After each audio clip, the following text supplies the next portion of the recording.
Hey guys, my name is Sherry and welcome back to my channel. On today's video we're going to be discussing my April wrap up. So in the month of April I ended up reading only 3 books, and I feel like I'm falling really behind on my goal, which is like a book a week. You know, like goals don't really mean anything and read what you want, which is what I'm trying to do. But I went the past like 2 years, I've read like 70 books, so if I don't reach at least 50 I'm gonna be upset, but life happens. A lot has happened recently, especially like the past couple months. I'm busy with school, busy with therapy, busy with everything. Oh, dang glare, sorry. So I'm really hoping to like pick it up.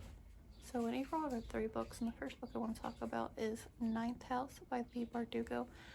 I gave it 4.5 stars. I'm really much a vibe reader when it comes to 5 stars. I like anything higher, like high like that. It's just like a gut feeling. I'm like, oh, this is 5. It's not like anything that this book did wrong. It's honestly probably like my favorite book that I've read so far this year. Oh, hi. Sorry. Snack beauty. Here you go. That's enough. One more. One more. Need help?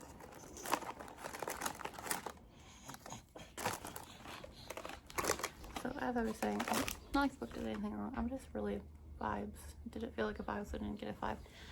But this book is about Alex Stern and how she gets recruited to a secret society in Yale, and like discovering magic and trying to find an explanation to like why things happening, why she can see ghosts, which isn't a spoiler. You find that out like really fucking early. So for this one I also ended up doing an immersion read and picking up the audiobook. Now I picked up the audiobook because I started the book when I was sick and I couldn't focus. I was just like trying to figure out what the hell am I reading, because it's a lot in the beginning, just being like discovering magic and her and ghosts and like everything. So I really do recommend the audiobook.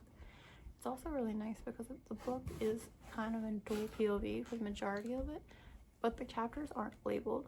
So I was kind of jump scared when I started the audiobook and I got like a male narrator, but it really does help figure that out since they're not labeled. What are you doing?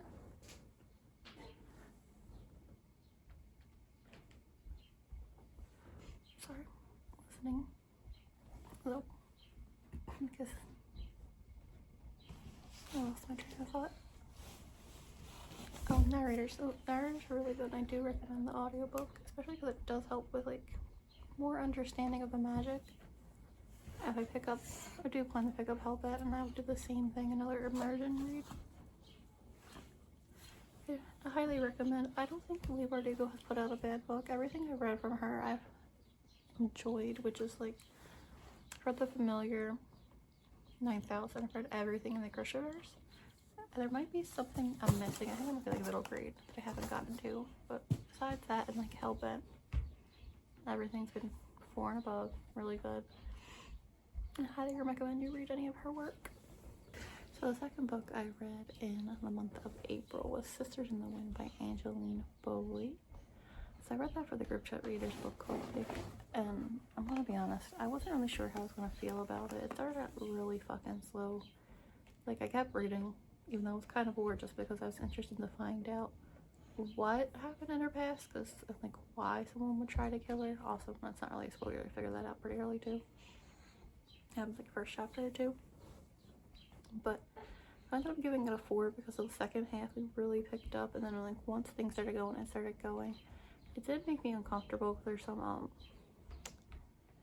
CSA and discussed in it and a lot of other triggers, so I definitely would look up the trigger warnings and know like if anything like that would be uncomfortable or not ideal. God damn Claire. Sorry, I wouldn't risk your mental health on it. But otherwise I really enjoyed it. It's about a girl who is Native American, and she grows up with her dad and find out like how she ends up in the foster system. She never knew her mom, and her dad never tells her that she's Native, and it's just like, no, why would you say that? You're not. Because at the time, I think it's like the early 2000s, like, it's still like, people are racist and shit. And it's not good, and so he tells her no, like, so people like look down at her, like judging her, even though she keeps hi. But you find out like what it's like for her to be in the foster system and like how she ended up where she is now and like who's trying to hurt her. It was a wild ride when it finally picked up. I did cry a little bit, some of this stuff. Hi.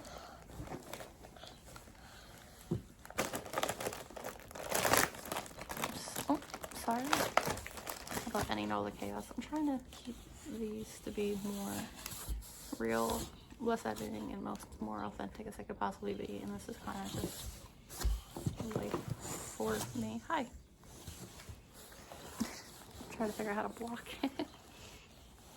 But so like I said, I would recommend it, but just make sure you check the triggers on this one first because it's definitely gonna be like a little rough, a little. I'm trying to make sure she's okay. A little uncomfortable. Hi. Sorry. Ended up getting tackled right after that, so I cut that all out. So the last and final book I read for the month of April was We Burn So Bright by T.J. Klune. This one I ended up getting as an art. It's a little novella about an older gay couple and what they're doing at the... Sorry, blocking him. Older gay couple and what they're doing at the end of the world. So you learn, like, over the story, it's only like, I think like 170 pages. You learn about why they're choosing now at the very end of the world to like go on a cross-country trip. You're meeting other people and like how they're reacting to the end of the world. You learn about like why the world is ending, how a government handled it, how people are handling. I think it was really interesting. I just really enjoyed his writing. I gave it 4 stars if I haven't said that already. But the couple is really cute. I end up like eventually getting backstory as to why, and that broke my heart. It also had clap, clap, clap. A lot of inclusion for like, oh, hi, hi. Yes. A lot of, okay, we're back. Oh my. You good? Oh, a lot of inclusion in the backstory about things that I currently deal with as an autistic mom in the school system and like making sure programs are in place and stuff, which I really appreciate because I feel like a lot of people don't like to talk about such things. When it comes down to it, it's like get your kids the help they need. It's not a curse. It's not anything to look down upon. Like they just need a little help. Let them get help and you can watch them thrive and be so much better for them, so much better for you instead of like stressing them out. Well, that's just something I really want to talk about. Nope. Because it really like was nice to see something like that included in a story. Now, not spoilers, kid's not autistic, but he does have to deal with some things, and getting the help you need for your kids is always worth it. And something I will always advocate for, whether here, on my Bookstagram, anything. Oh.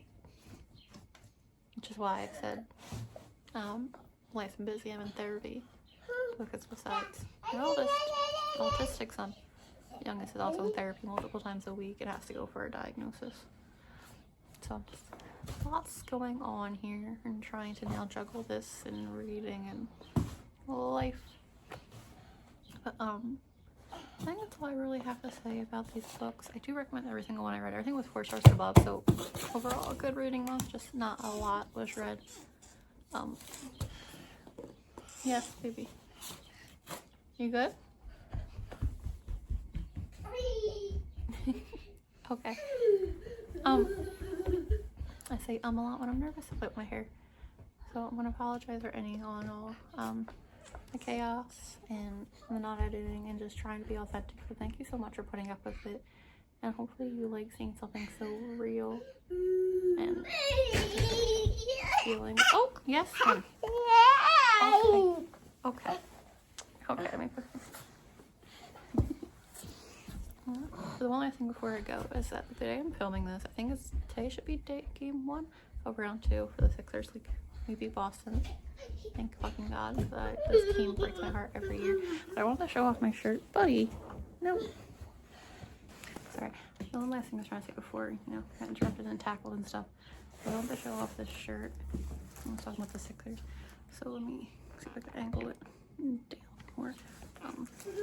So this shirt I tried made into like a baggy sleeve. I think it's so cute.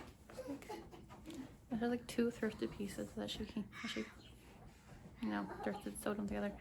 I think it's adorable, and like I can always crop it if I wanted to, or like do something with it. But I wanted to show off the shirt because I keep telling her that she needs to make an Etsy store and sell these because there would be a market and they're adorable. And who wouldn't want just like a company thrifted piece?